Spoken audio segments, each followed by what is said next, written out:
आपण पाहत आहात शिवभीमक्रांती महाराष्ट्र न्यूज चॅनल। 257 पत्रकारांना मोफत आरोग्य कार्डचे वाटप करण्यात आले।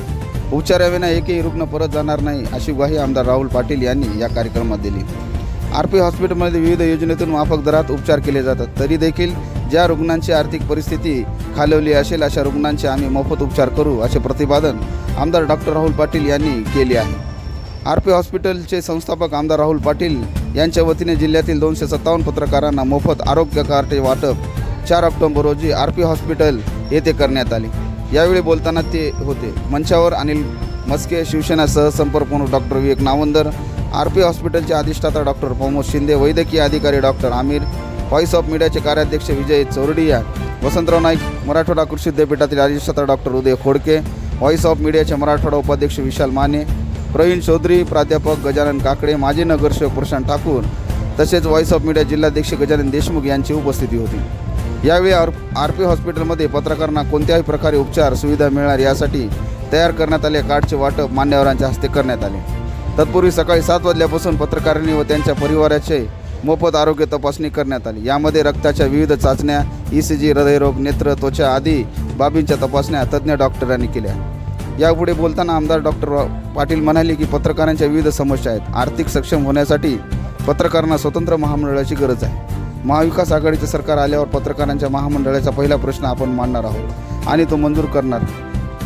यासोबतच आपण शहरात 5 एकरमध्ये 500 घरांची गृहनिर्माण संस्था उभारून पत्रकारांना घरे देणार असे आश्वासन दिले। मतदारसंघात विविध शिबिराच्या माध्यमातून तपासणी करून गरजू रुग्णांना मोफत शस्त्रक्रिया देखील या रुग्णालयात केले जात आहे। येथून पुढे देखील एकही रुग्ण उपचाराविना हॉस्पिटलमधून परत जाणार नाही। पैसो असो किंवा नसो उपचार करणार अशी ग्वाही आमदार पाटील यांनी दिली। परभणी मतदारसंघामध्ये आतापर्यंत 5000 महिलांना स्वतःच्या पायावर उभं राहण्यासाठी शिलाई मशीनसह प्रशिक्षण दिले। त्यांनी उत्पादित केलेल्या वस्तूंना बाजारपेठ मिळवून दिली। ज्येष्ठ नागरिक मंचाच्या माध्यमातून 300 शाखा स्थापन करत दररोज कुठे ना कुठे आरोग्य शिबिर घेतली जातात। त्यातून 40,000 ज्येष्ठांची तपासणी झाली आहे। सर्वात मोठे शिबिर घेऊन 17,000 विविध प्रकारचे साहित्य 4,000 ज्येष्ठांना वाटप ही केली आहेत असे आमदार पाटील यांनी सांगितले। यावेळी या शिबिरात पत्रकार बांधव आणि त्यांच्या परिवारातील सदस्य मोठ्या संख्येने उपस्थित होते।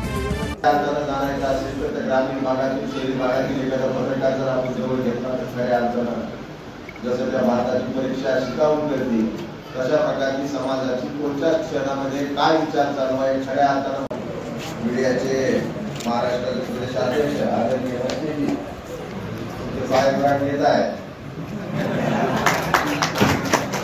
विरोधी स्वभावाचे आहेत। अन्याय सहन करणारे व्हॉइस ऑफ मीडियाचे अध्यक्ष मला काय साहेबांनी योग्य नियुक्ती दिलेली आहे आणि त्यांच्यापेक्षा 2 डॉक्टर साहेब व्यासपीठावर उपस्थित असलेले आमचे मित्र विशाल उपस्थित असलेले सर्वांनी या महाविद्यालयाचे डीन अधिष्ठाता डॉक्टर प्रमोद शिंदे उपस्थित असलेले सुप्रीमकोर्ट आमचे आदरणीय आमिर सर व्यासपीठावर उपस्थित असलेले सन्माननीय गजानन देशमुख, नवनीत पासपोर्ट, गजानन काकडे उपस्थित असलेले ज्येष्ठ नगरसेवक प्रशांत ठाकूर उपस्थित असलेले सगळे पत्रकार सगळे कुटुंबासोबत हजर आहेत। सगळ्यांचे या वाचनामध्ये हार्दिक स्वागत करतो।